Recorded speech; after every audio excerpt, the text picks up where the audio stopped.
Everyone, अस्सलाम वालेकुम। आज हम बात करेंगे टेंस की।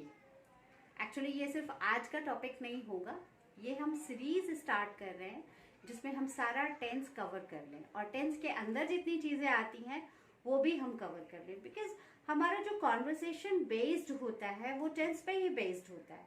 क्यों टेंस पे बेस्ड होता है, ज़रा यहाँ देखें और समझें।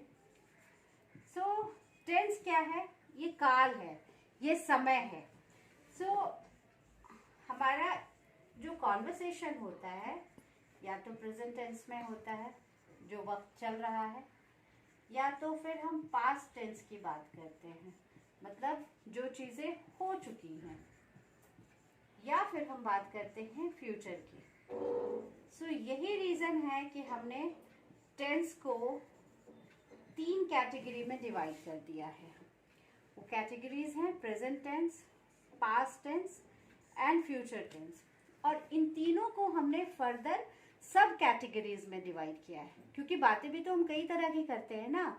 कोई काम ऐसा होता है जो काफ़ी पहले ख़त्म हो चुका होता है, कोई काम ऐसा होता है जो अभी अभी ख़त्म हुआ है, कोई काम ऐसा होता है जो लगातार चल रहा है। इसको अलग अलग कैटेगरीज में डिफाइन करने के लिए, अलग अलग तरीके से समझने के लिए इसको हमने कैटेगराइज कर दिया है। अब अभी जैसे हम फर्दर देखते हैं कि सबसे पहले हम डिस्कस करेंगे प्रेजेंट टेंस। प्रेजेंट टेंस में क्या है? प्रेजेंट टेंस को फर्दर कैटेगराइज किया हमने simple present,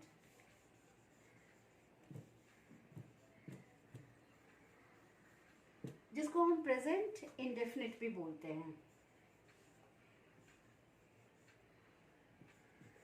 present continuous,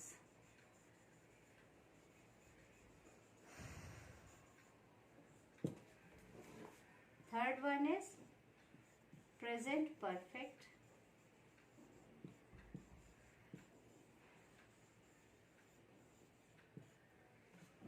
and the fourth one is present perfect continuous।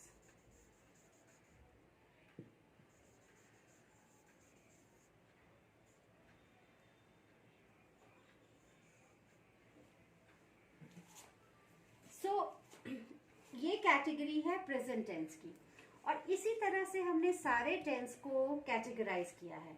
The first one is simple present. Simple present आप हमारा पिछला वीडियो देखिएगा जिसमें हमने सब्जेक्ट वर्ब एग्रीमेंट की बात की है, उसमें भी हमने डिस्कस किया है सिंपल प्रेजेंट, और अभी इसको काफ़ी डीपली हम डिस्कस करेंगे कि सिंपल प्रेजेंट में किस तरह से हम सेंटेंस का स्ट्रक्चर बनाएंगे, किस तरह से उसका नेगेटिव बनाएंगे, कैसे उसका क्वेश्चन बनाएंगे, किस तरह से उसका हम एक्टिव और पैसिव सेंटेंस बनाएंगे। ये सारा कुछ हम डिस्कस करेंगे। The second one is present continuous. Continuous क्या है? कंटिन्यूअस से पहले हम सिंपल प्रेजेंट जान लें। सिंपल प्रेजेंट क्या है? इसकी एक पहचान होती है। इसके अगर इसका हिंदी हम देखें तो इसमें हमेशा सेंटेंस में ता है, ती है लगा रहता है वर्ब के साथ, और इसमें वर्ब हमेशा, जैसे हमने सब्जेक्ट वर्ब एग्रीमेंट में डिस्कस किया, V1 और V5 फॉर्म में होता है। प्रेजेंट कंटिन्यूअस में क्या है? वर्ब में हमेशा ING लगा होगा, और प्रेजेंट परफेक्ट में क्या होगा? प्रेजेंट परफेक्ट में हमेशा हैज़ और हैव होगा, और प्रेजेंट परफेक्ट कंटिन्यूअस में आप हमेशा देखेंगे कि हैव और हैज़ के साथ बीन लगा होगा। ये करके हम सारे डिस्कस करेंगे, बट ये जानने के लिए मैं आपको इसको कैटेगराइज करके बता देती हूँ। उसी तरह से हम जाते हैं पास्ट में।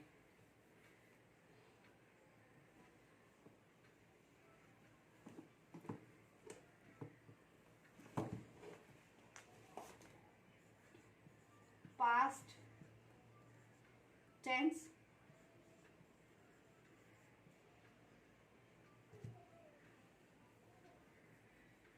दिस इज सिंपल पास्ट या past indefinite. Simple past, past continuous, past perfect and past perfect continuous. So ये आप नोट करते हुए जाएं ताकि आपको आसानी होगी बाद में समझने के लिए। सबके मैं रूल्स भी लिखवाते चले जाऊंगी इंशाल्लाह। और मैं आपको सेंटेंस इसका कैसे प्रैक्टिस करना है मैं ये भी बताते चले जाऊंगी। और आज मैं आपको कुछ होमवर्क भी दे दूंगी ताकि आपको समझ में आए। जब नेक्स्ट क्लास आप अटेंड करें तो आपको समझ में आए कि मुझे इसे करना कैसे है। अब हम जाते हैं फ्यूचर में।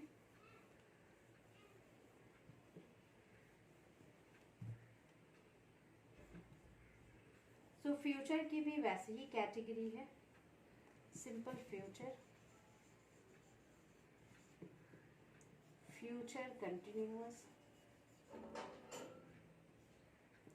फ्यूचर परफेक्ट,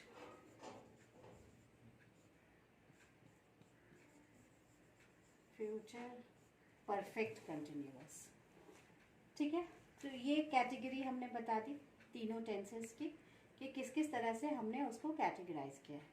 अब नेक्स्ट वीडियो में इंशाल्लाह हम डिस्कस करेंगे simple present. Okay, till then मैं आपको थोड़े से वर्ब दे देती हूँ जो आप याद कर लीजिए, जो हमें प्रैक्टिस के लिए बहुत ही काम आएंगे।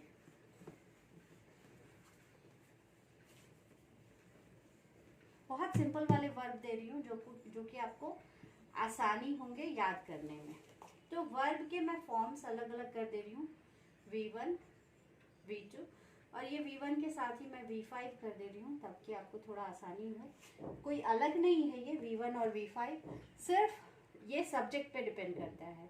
मैंने बताया था ना, अगर सब्जेक्ट सिंगुलर होगा तो सिंगुलर सब्जेक्ट के साथ V5 लगेगा और सब्जेक्ट अगर प्लूरल होगा तो उसके साथ V1 लगेगा।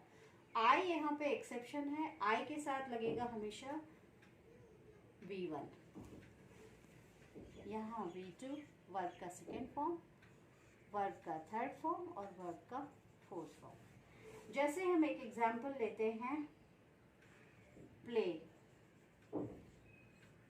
सो इसका V5 हो गया प्लेज और इसका V2 हो गया प्लेड, इसका V3 भी हो जाएगा प्लेड और इसका V4 इसका हो जाएगा प्लेइंग। ये मैं शुरू से आपको याद कराते जा रही हूँ ताकि बाद में जाके आपको कोई कंफ्यूजन ना हो। अब हम थोड़ा वैसे वाले वर्ब ले रहे हैं जो कि इर्रेगुलर वर्ब्स है। अब इर्रेगुलर वर्ब्स क्या है? सो जैसे प्ले में हमने ईडी लगा दिया तो ये प्लेड हो गया, लेकिन उन वर्ब्स को, इर्रेगुलर वर्ब्स को आपको याद करना पड़ेगा, उसमें ईडी वाला रूल नहीं अप्लाई होता है। जैसे डू, सो इसका V5 हो जाएगा डज, इसका V2 हो जाएगा डिड, इसका V3 हो जाएगा डन और इसका V4 हो जाएगा डूइंग। उसी तरह से अगर हम एक वर्ब लेते हैं कम, सो इसका V5 हो जाएगा कम्स, इसका V2 हो जाएगा केम, इसका V3 फिर से कम हो जाएगा और इसका V4 हो जाएगा coming. Let's take 2 more examples. जैसे एक बहुत ही पॉपुलर वर्ब है हमारा पुट। आपको पता होगा पुट का इस्तेमाल हम बहुत जगह पे करते हैं। सो पुट, पुट्स, और पुट की सबसे अच्छी बात है कि पुट का V2 भी पुट होता है, पुट का V3 भी पुट होता है और ये हो जाएगा पुटिंग।